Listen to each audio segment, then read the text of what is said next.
So let's get started. After a quick break, we now have Rajesh and Vishal with us to give us some overview about the role of GraphQL API with emerging technologies. So, hi Rajesh, hi Vishal, welcome Hi, to API Rudraj. Summit 2021.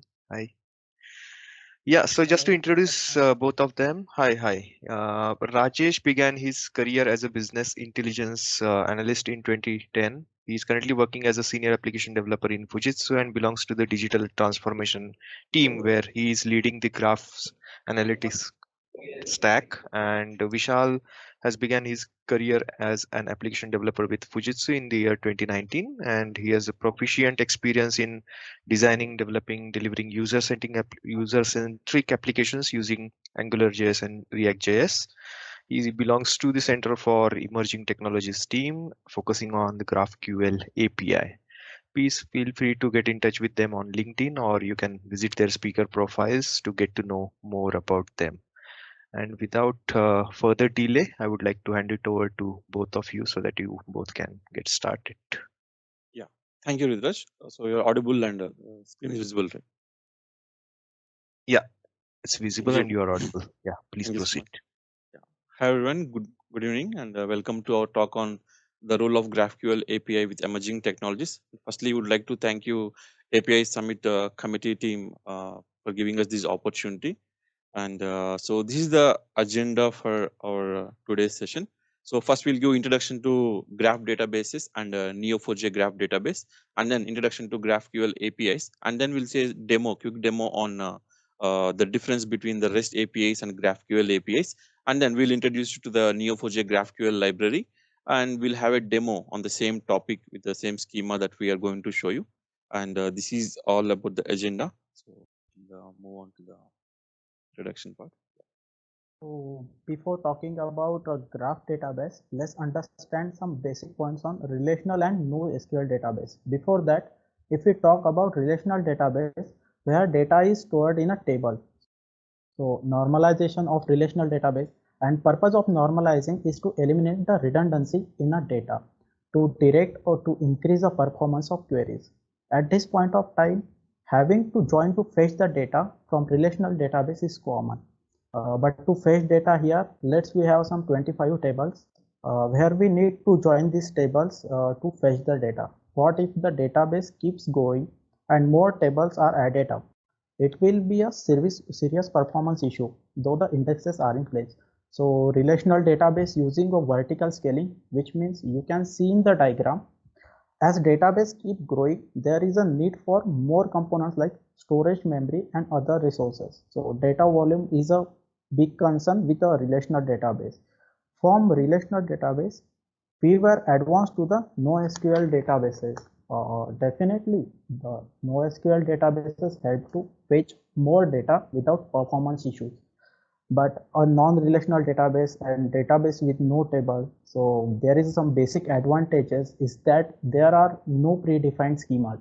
So no SQL database are the kind of the data modeling that is done for relational databases like SQL and Oracle. So NoSQL databases uses a horizontal scaling. In additional nodes, it can be added easily with no limitations, or more clusters can be added. That can be a cost effective. So in this slide, we seen the difference. In previous slide, we seen the difference of relational and NoSQL. Let's now see why there is a need and how graph database is involved. So there are no schemas in NoSQL. The data modeling was done in relational databases. So with NoSQL, there are several trade-offs. So no normalization of data in NoSQL, which can eliminate the redundancy and maintain that data integrity. So most important one is the ACID compliance. So which stands for atomicity, consistency, isolation, and durability. In NoSQL, data is stored in key and value interfaces. We see the usage of NoSQL database is the most big data projects. Now document databases can be index values, can also be queried on basic content. Maintaining a proper relationship is still a challenge. This is where graph database answer these type of questions. Right. So we have seen till now, like what is the difference between the relational databases and the NoSQL database and all. So before talking about the graph databases, now let's see the difference between the relational and graph databases here. Now here what we are seeing is just an example of a relational databases where we have few tables, like we can see the speaker table and the event name table, and we join the two tables using some primary key or foreign key here. Now the join table, it helps us to join between two multiple tables like that. Now the same thing how we represent in the graph. Now we don't have any tables or columns here. So we talk about the nodes and relationships. So nodes specifically we can see here. So these are like you can say in the table the key components here. So in graph we see only the nodes and relationships. And when we talk about the property graph model, so the name itself says the property of a graphs.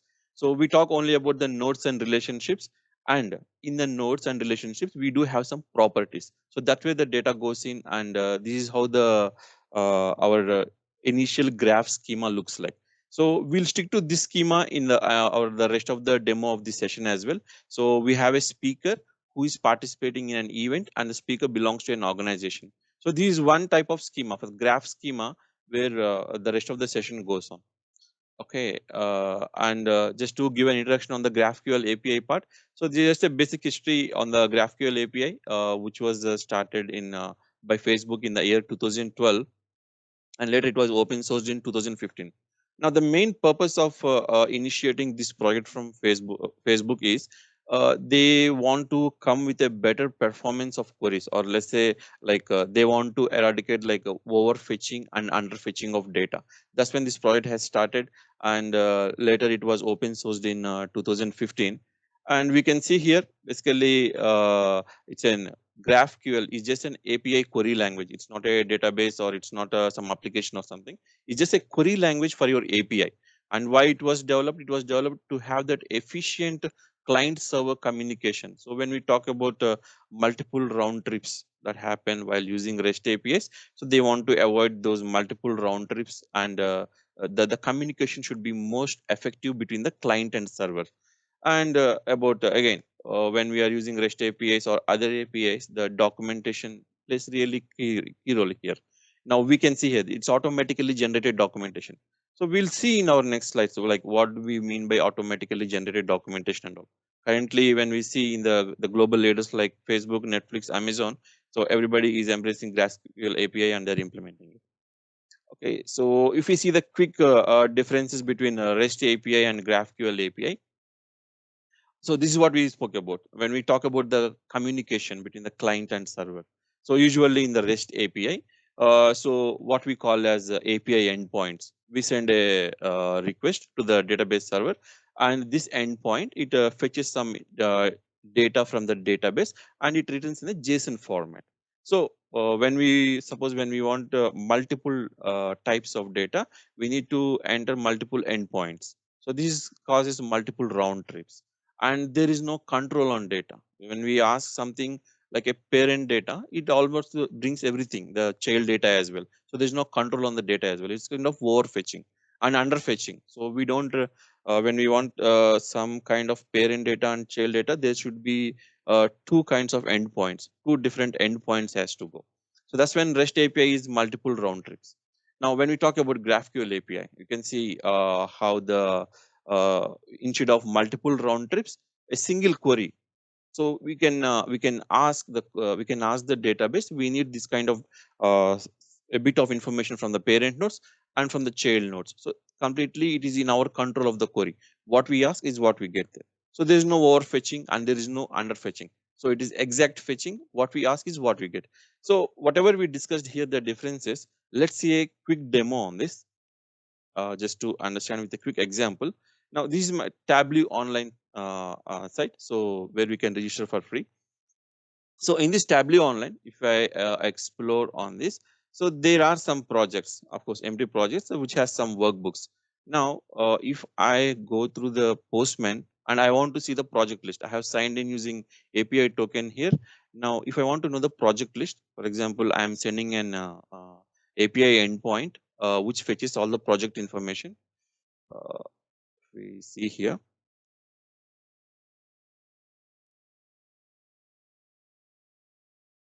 Just a second.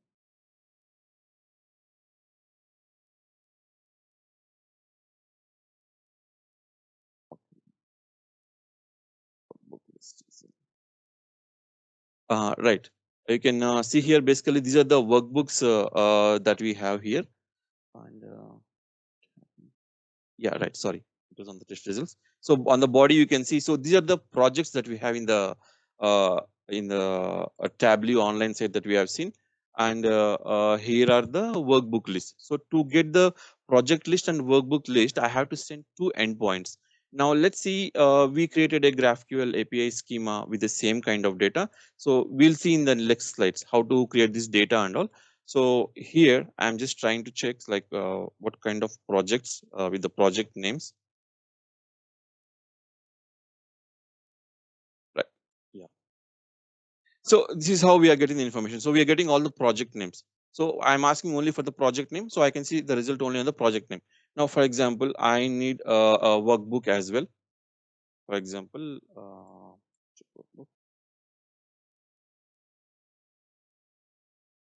the workbook name. Right, you can see here. So the projects and the workbook names. So whatever we ask, so those only we are receiving. But that's not the case with the REST API here. So this same GraphQL APIs we can execute through Postman as well. So here we passing the query like this, and when we send, so here we can see, so whatever we ask, if you ask only for the project names, we get only the project names. When you ask for the project names and workbook names as well, so this is the GraphQL API. So there's no overfetching, there's no underfetching. It is exact fetching. So whatever we ask is whatever we get. So this is one of the main difference between the REST API and GraphQL API. Okay. So this is what we seen in the presentation now, like there is no multiple endpoints which happens through the REST API. There's only single request. So whatever we ask is whatever we get. So this is what the major difference between the REST API and GraphQL API. Yeah. As we seen in the Neo4j graph database and the GraphQL API, let's quickly have see about the Neo4j GraphQL library. GraphQL is a language agnostic, can be used in anywhere in including Neo4j. This library was latest released from Neo4j, which is a new node library used to build a GraphQL API on Neo4j. So work well together to develop full stack application with the Apollo and React. So let's see the demo. Here we have created an application to capture a speaker's information. We use the data from all post event of ATA GTR and API Summit 2021. If I click on API Summit 2021, you can see the all speaker list. You can see all speaker list of data and bio. That data source is from JSON file. As we discussed during NoSQL section, we highlighted on document database. JSON files our is a document database. For this application, it consumes with GraphQL API, and here we can see the JSON file. So this is the JSON file we used as a source. Now we will show you how to create a single schema for both of the GraphQL API and Neo4j database. Right. So right. So as you can see here, so we'll talk about now the GraphQL API and Neo4j. So we just created the static site because that is based on the document database, a JSON document database. Now, when we talk about Neo4j graph database, this is also a kind of NoSQL database. Now, like we will see basically what this is very straightforward. Let me show you the application. Second, please. Yeah, so this is the schema we created basically. So in this schema, we are, as I highlighted earlier, the initial schema where the speaker belongs to organization and the speaker had participated in one of the events. So we can see here. So we'll just go to the index.js file here. So how it was created initially. So Neo4j driver. So we are just where we pass our credentials, the Neo4j Aura database credentials in the .env file. So these are one of the free databases you can try here. Basically, we'll give the information in the end of the session. So we give the information for the Neo4j drivers, and this is our GraphQL file, schema.graphql file. So this is where we design our schema. And if you see here, we are constructing our Apollo server and our Neo4j GraphQL schema. And here on the Apollo server, we pass our schema into this server. So let's just create this one. So just before showing this one, I'll just go to the Neo4j Aura database. So this is the database we are talking about where we created this one. Okay, I'll just open the browser here. So we are connecting to the Neo4j database. So in the earlier example, what you have seen is for the ATI events, that's based on the JSON document database. Now what we are doing here is we are connecting to the Neo4j graph database. So our GraphQL API schema is connecting to the graph database directly, and it is fetching data from here. Now if you see on this database, let's execute a query. So this query is nothing but it's like our Oracle select star from all tables. So we are just checking if there is anything available in the database. So there are no records. It's an empty database. So now let's see. So we are on the playground here on the GraphQL playground. So let's check the data here. For example, if we have any speakers information.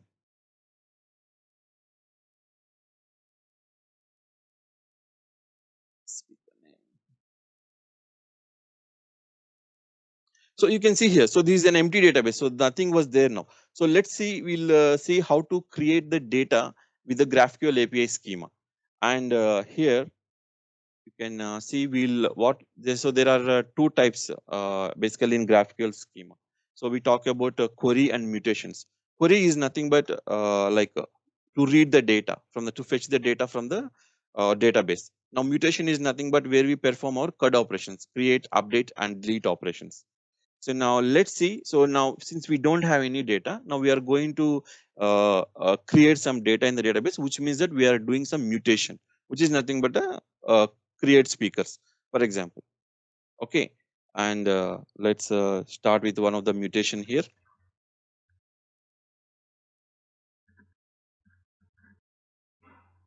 And see, I don't know. Basically, for example, we don't know what kind of options are available here.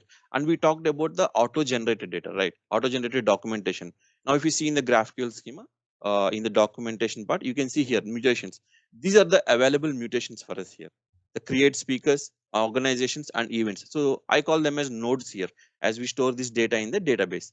So let's check for the create speakers. So in the create speakers, what the inputs I can give is the speaker ID and speaker name. So this is how the documentation is generates automatically, and it helps very much. So let's see in the mutation part here. So I'm going to do a create speakers, and I'll give some input.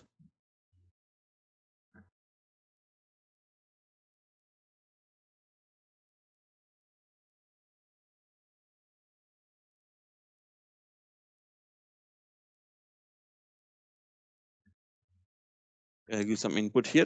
So we need to see kind of now what are the options available. If I do just a control spacebar, I can see the speaker ID option is available here. So just I'm passing some dummy data to understand how the data is generated at a graph database. Now these are the relationships we have. The relationship between the speaker and the organization. The user belongs to an organization. So since we don't have this data, now we are going to create here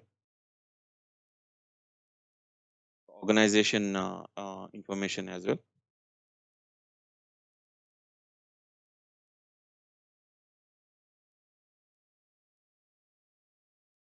And organization name.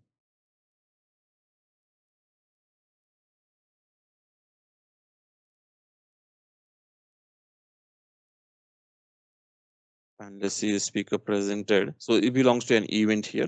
So this is the event information we are creating basically.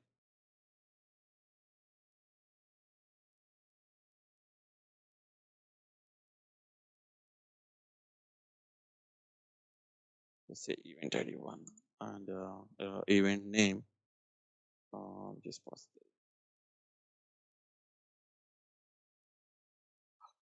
Okay, so this is how we created our mutation here. Now for this, basically, what we do is now, so we need to pass some subfields as well. So we'll pass those subfields. Yes. So speaker ID and speaker name we are passing, and then for the relationship on speaker organization, we need to pass the organization ID and the name as well. These are the subfields for what we are passing there.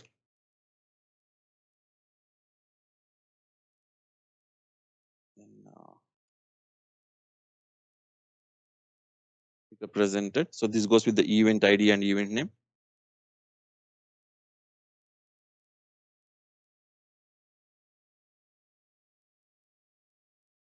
Okay, so let me execute this one. So we had executed this first entry. Now we'll go to the database and check if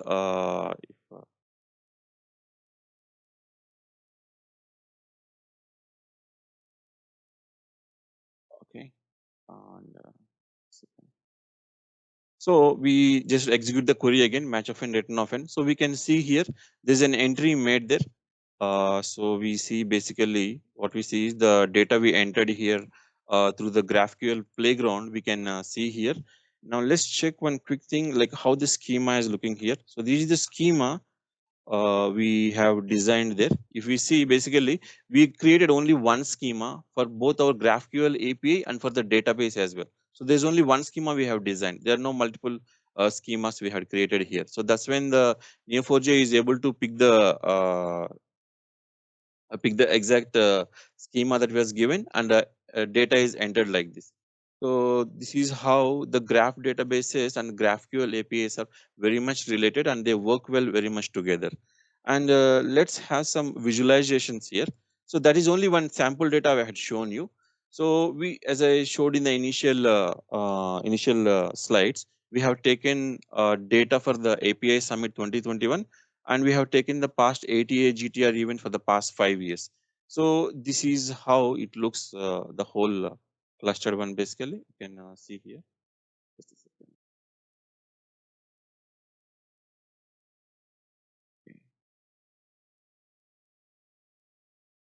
Okay, so these are the basically, let's move to the graph. Sorry. So this is the more clustered way it is looking. So we'll have one simple query to understand who is the most speaker, the top 5 speakers who participated in the all the previous events. So since ATA GTR 2016 till 2020 and API Summit 2021. So we'll check here. So if I execute the query, you can see on the text level. So these are the top 5 speakers who had participated in most of the events as a speakers. So let's have some more visualizations here on the Neo4j Bloom. So this is one visualization where we can see the much more related data. See, when any kind of domain, any kind of organization, when they have much more correlated data, Neo4j visualization, it gives more insights. So now when we are talking about the GraphQL API, so that's why when we are starting the topic of GraphQL API, we started with the databases. Why? How the graph databases very well work together with the GraphQL APIs and all, Neo4j and GraphQL APIs. So if you see here, for example, I am just checking for the information on API Summit 2021.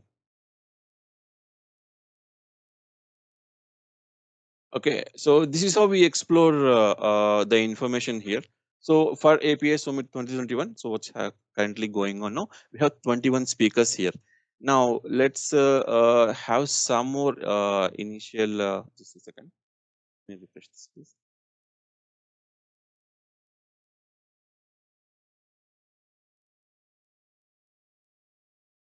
Okay, and API Summit, and we have speakers here. And let's see who have participated in ATA GTR 2020, and they are currently as a speakers in API Summit 2021 as well.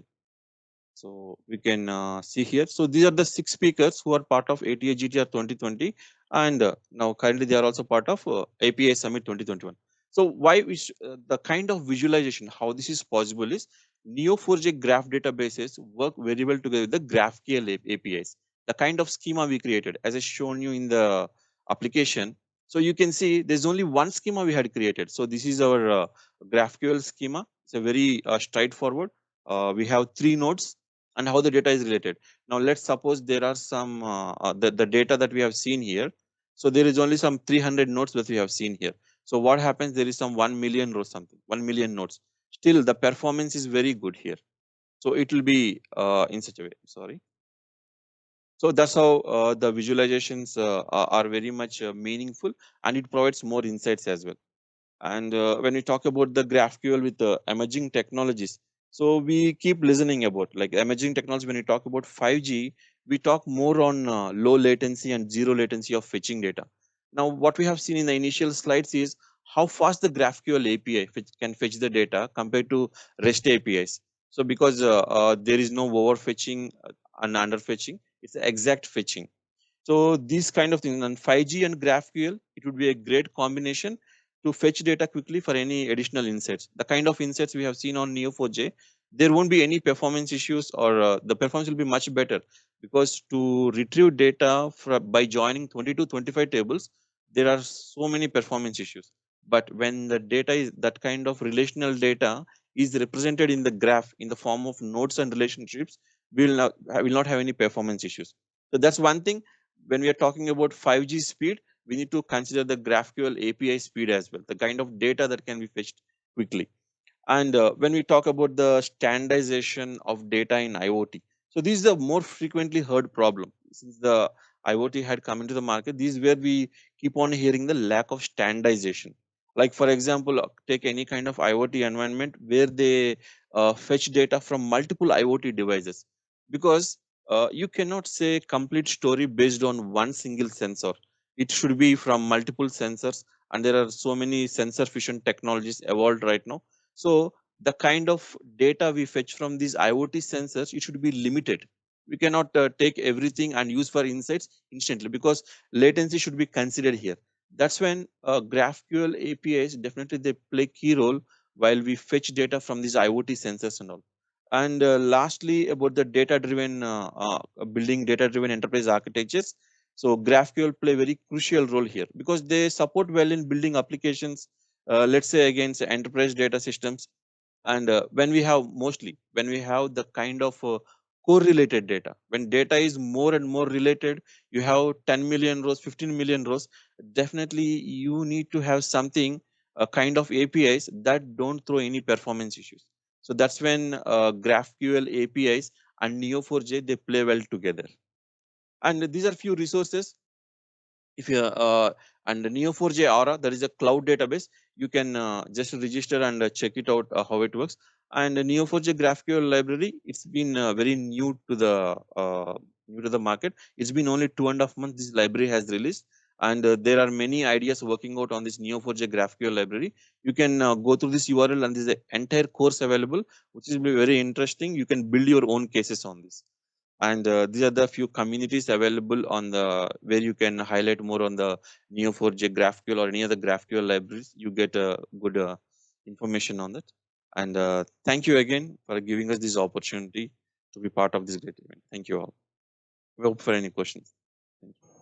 Thank you. Thank you so much to both of you, Rajesh as well as Vishal. Yeah, again, a wonderful session. Most of the things you showed us practically, hands-on. Yeah. So I had posted this thing in the group chat. If anyone has any questions to ask, then please raise your hand, or probably you can put your questions under the chat. Maybe I would like to ask you one question, like how to choose in between if you would really like to go ahead with GraphQL APIs or REST APIs, how to make that choice? See, for example, let's take we are building an employee skill matrix in an organization. So employee skill matrix, what happens? So our primary skill won't stay for a long time. We keep learning new technologies. We keep upskilling or reskilling, whatever. So now there is a frequent change in the data. Now let's take organizations where we have so many, like 2 to 3 lakhs employees, and you need to record everything, and you see that data is everything is correlated. You understand, employee is related to one project. That project he might be having one primary skill, and he might be working in a project on a secondary skill. So all the data is correlated. When you want to suppose you want to deploy some new resources, you can build a wonderful application like the way in the slide we have shown the Grand Stack. We can use the Grand Stack and we can build an application in such a way where we can get these insights on the fly, especially on the visualizations as well. So that's when we choose the difference between the REST APIs and the GraphQL APIs as well. So where we find the more correlated data and the latency comes into picture. Okay, yeah, I got the answer. Anyone else has any question? Adi, if you would like to ask any. I was on mute. No, I think it was wonderful session. By the way, I learned a lot. Everything is new. You guys actually brought in a very new area. A lot of learnings for us. I think GraphQL has been a gray area for me, and to see that you could create something using Neo4j, and then later on you could actually query something very interesting was wonderful. So my only feedback is that it was a super learning session for me, and I hope everybody who was part of this session also felt the same way. That's it, Rituraj, from my side. Okay, Thank you, sir. Thank you also. thank you. So let me quickly share my screen again. Yeah, so we have already posted this URL. Please feel free to share your feedback about this particular session. And with this, I would like to give a big thanks to both of you, Rajesh as well as Vishal, for sparing your time with us. And yeah, we learned few new things today. Probably we would like to do some hands-on and explore few things on our own. Yeah, thank you so much for being with us today, Rajesh and Thank you. Vishal. Thank you. Thank you.